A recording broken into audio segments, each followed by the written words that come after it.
What determines what is interesting? You.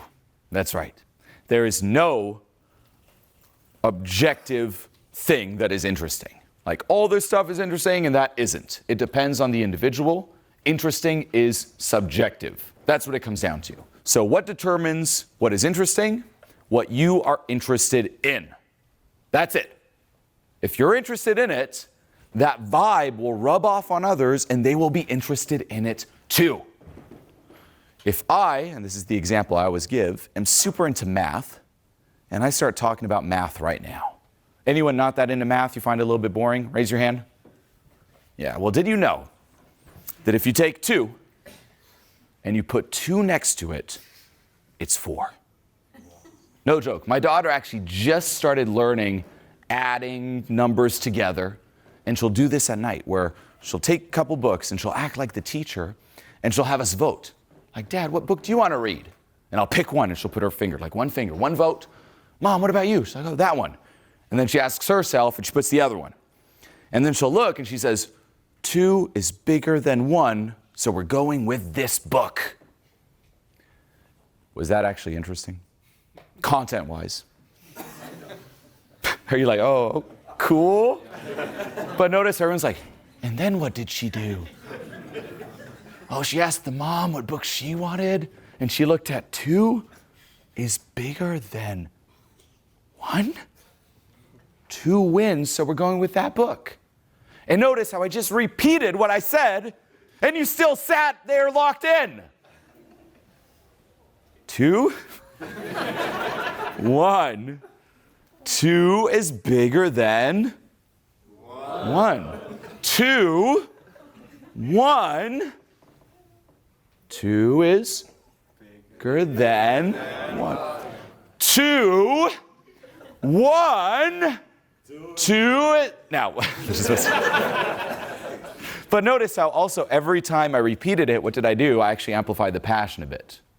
2, 1. So it's not really the content, right? It's the same as a friend who sees you and is like, oh, I just saw the best movie. You're going to be all excited. You don't even know what movie you saw. You're like, what movie? What movie? Hey, I ate the best food. Hey, 2 is 1. Like, same thing. It's the vibe. It's contagious. So what that means for you, and you cannot fake this, by the way. Like, for me, I'm genuinely interested in that 2 in 1 story because it's my daughter. That's the only reason I'm interested in it. So it rubs off. So I can't fake it. For you, what you must ask yourself if you want to be less boring and more interesting is, well, what authentically lights me up? What gives me that spark in the eyes? It's not looking up, what are the most interesting topics? People do that. Or they might look at who they want to talk to and they're like, what might that person find interesting? Hey, I want to meet that person. And then they do the social media stalking. What are their interests? And then they try to please and talk about the same thing. Hey, I heard you like cupcakes. Me too. No, no one wants that. We also have to realize is if you're trying to play into other people's interests, they're not getting to know anything about you. You just become this mirror. Hey, I heard you like cupcakes. Yeah, I already knew that. Well, that's cool. Me too. Oh, cool. Can I learn something new about you? Can you excite me versus repeating what I already know, what I already like? It'd be the same as if you all came to talk to me after the event. You're like, hey, you heard about this letting go thing? I'm like, yeah, I teach it. Hey, did you know that letting go? And I'm like, I talk about this every day. Give me something new. Excite me. What's something new that's exciting? Well, I want to know about you. What excites you? So make a list. And there's no such thing that's not good enough for that list. Meaning, if you write down, you're like, what does interest me?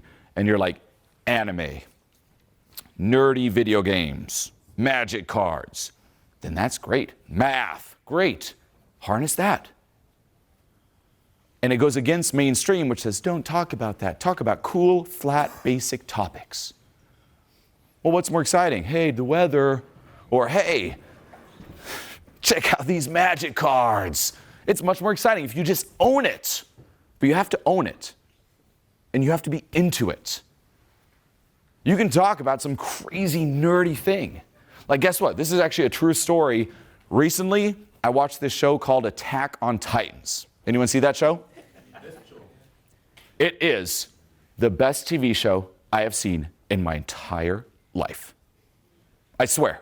Better than Breaking Bad, better than Game of Thrones.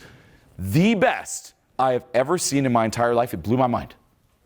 And I do not watch anime. I can't watch anime. I even tried. I was like, if this is what anime is, I have been blind. And I tried looking at some other anime. I'm like, can't get into that. Only Attack on Titan.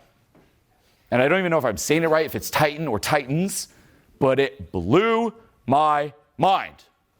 And for the month or so after I've seen that show, it's all I could talk about. Like, I'd link everything back to it. Even with friends who haven't seen it, I'm like, you should really watch it. Did you see it? Well, you know, it made me think of this. And I literally would come up with situations. Like, my humor is a lot of, what would you do if? And I would talk about how if you were to ever be trapped in a dream that would last forever, okay, or an alternate reality where you're just stuck there forever, but you had to pick a show or a movie that you were stuck in forever, it'd be Attack on Titans. And I'd have dreams about it, and it's all I could think about. That I was a one-dimensional Titans being. I feel like even my content suffered because all I was thinking about is Titans. For real. Now, notice even this little bit here, I'm talking about anime. Now, it's authentic, can't fake it. It's actually true. I wish I was in Titans. I wish life was Titans. I wish I was in the scout regiment of Titans. That's all I dream about. Instead, I'm just a speaker here. This sad life. I wish I was Titans. Screw this, I'm going. Like, what? Everyone's like, is he leaving? Now, this brings, look at that, brings another component to it, which is put your body into it. So part of it is what do you find interesting summons the interesting vibe. But then you have to harness it. So notice how I could talk about the Titans. I'm like, oh, that's really interesting. But I bring the passion. I speak with the body. This is something I learned from a lot of comedians, and especially Dane Cook back in the day. A lot of his skits are these stories, but he's like fully putting his body into it. What I say, I'm like, Titans. Versus, Titans. Walk off stage. Slam the foot. Like, he even jumped out of his chair. Different range. And that's something you got to unlock within yourself. You can't force this. It's done through letting go. But if you're talking, if you want to stop being so boring, stop being so monotone. Meaning, speak fast, speak slow, be loud, be quiet. Slow down, be grounded, be excited, smile, sad, angry. This whole range. Yes, in an interesting way. How can you get sure that the other one's not getting jealous, for example? So when Who would get jealous? like the person you talk to. But then Yes. when you talk about love, and you are in a happy relationship, and then the other one might be not, and then you are fully into it, and then you're like, oh shit. Now it's not that conversation you have. Got it. You are into it, and you really. So that's another skill called social intelligence. So yes, if you're talking to someone who, for example, you said they're not in love, and you're talking about like, so you're looking for love, I gotta tell you, my relationship is so, or, Human journey, like you had a good day at the, yeah, I don't know, at the zoo or something, anywhere, own it. and you're really into it, and then the other one can say, oh my god, I don't manage to go there, and Yeah, you feel like the person is jealous, but you don't know how to manage the conversation then. you keep going then. That's waking them up. Guess what? A lot of when I'm speaking here, being very modest, some of you are like, I want to be like that. It's waking you up.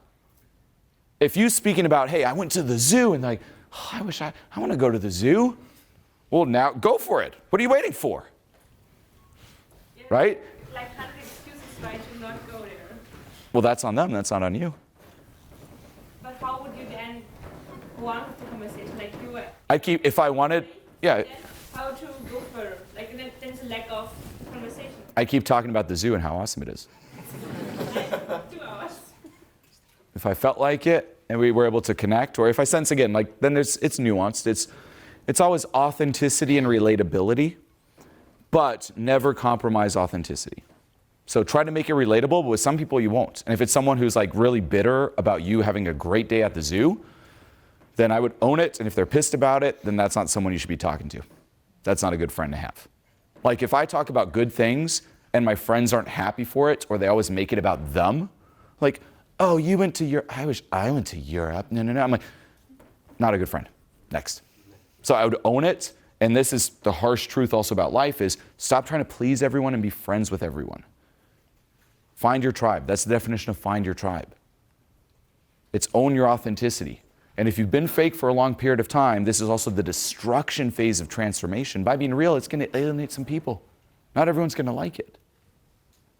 Hey, you start moving up and you start talking about it. Yeah, some people might be triggered, and that's where it's like, hey, guess we can't hang out as much. Or maybe then you can get creative and say, well, maybe we can hang out in these contexts where we don't talk about the zoo, but I'm not going to hold back from expressing my excitement of the zoo to please you. Because then it's a lose-win. That's a people pleaser. Right? So it's authenticity, win, and then I'll communicate in the best way. I'm not going to like overly be obnoxious, so on and so forth, but I'm not going to not communicate it if I authentically feel like communicating it. So you got to be willing to lose the wrong people too. Realize you can't control people, and you're not responsible for them either. If it triggers them, that's on them. That's not on you. That's for them to do the work, or them to realize they should clear up space for their day to go to the zoo.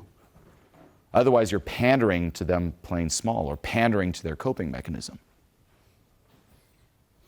Versus, hey, I'm not going to adapt to your coping.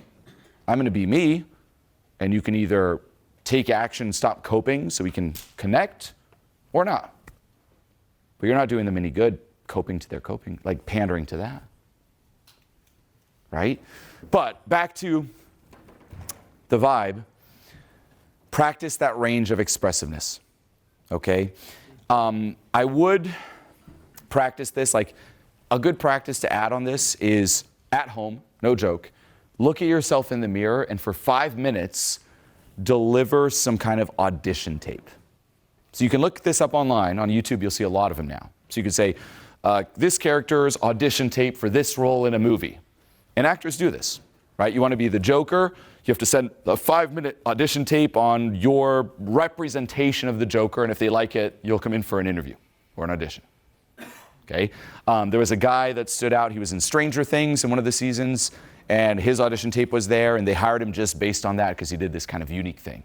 So you can look up some examples and then ask yourself, based on different roles, different movies that you like, what would be your audition tape? Say you had to do the Joker, you'd be like, I'm the Joker. Take that, Batman. Like that's a lot of people because they just can't, they don't have that facial expression. They can't unlock the range. They can't get the emotions. You can also practice. What's the most you can smile? It's crazy how some people are like, and it kind of stops there. Or if they're mad, they're like, versus, they can't, they don't have that. You got to unlock that. So much. And now that I say it, you're probably going to notice it because your focus goes on it, but so much of my speaking is also facial expressions. So much of it. You better stretch your face. You better aim to get the crow's feet. You better aim to get the wrinkles from just smiling and speaking so much. You're like, not the wrinkles. Don't tell me to get the wrinkles. Yes? About facial expressions and just breaking patterns you talked about, like being loud. Yeah.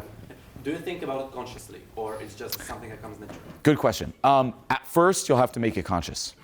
So if you think of just, because this is really social skills, communication skills, socializing, this is the language of life, really. It's the language of relationships, of people, and it's quite fascinating how we never actually stop and bring our awareness to it or work on it, right? We let life teach it to us. But what you realize, and this is what I realized earlier on, is the process of socialization or how to fit into society, how to communicate is done out of your control.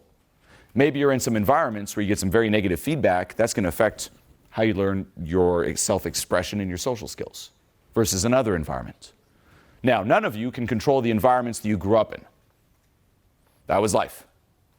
You can't be like, oh, when I was 2, I should have moved. No, that was life. But you can revisit it now and work on what wasn't beneficial. So you got to look back and say, well, what's my default? What do I do unconsciously? How do I do it? Then you have to make it conscious. And it will feel quite awkward making it conscious. Like if you never were aware of how much you smiled, and then in a day you're like, okay, got to be aware of how much I smile, yeah, it's going to put you in your head a bit. And you're going to have to go through that phase of awkwardness.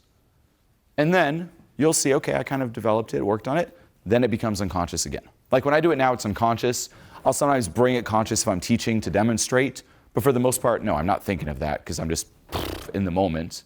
But yes, you have to go through that phase. So smiling, no joke, is also a big one. If you're not interesting, people don't like being around you, you gotta smile more. Like something I would teach clients back in the day is whenever they wanted to go out, talk, hang out with their friends, network, write smile on your hand. Like take a Sharpie and write smile. Why? Because every time you're saying hi to someone, so you're shaking their hand, it's like smile, smile. It's this constant reminder. Also the reason I have this tattoo right here. Now y'all want to know, huh? What does it mean? It says Tibetan.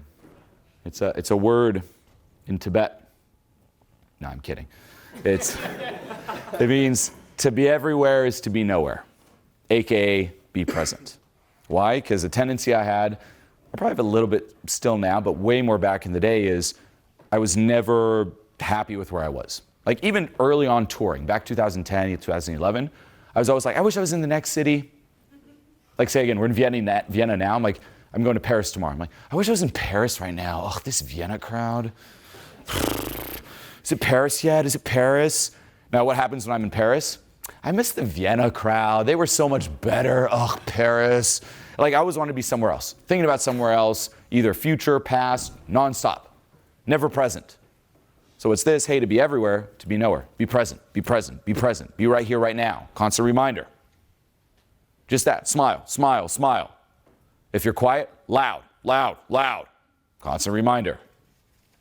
Okay, so a lot of that is very key, and then it really comes down, as always, to letting go.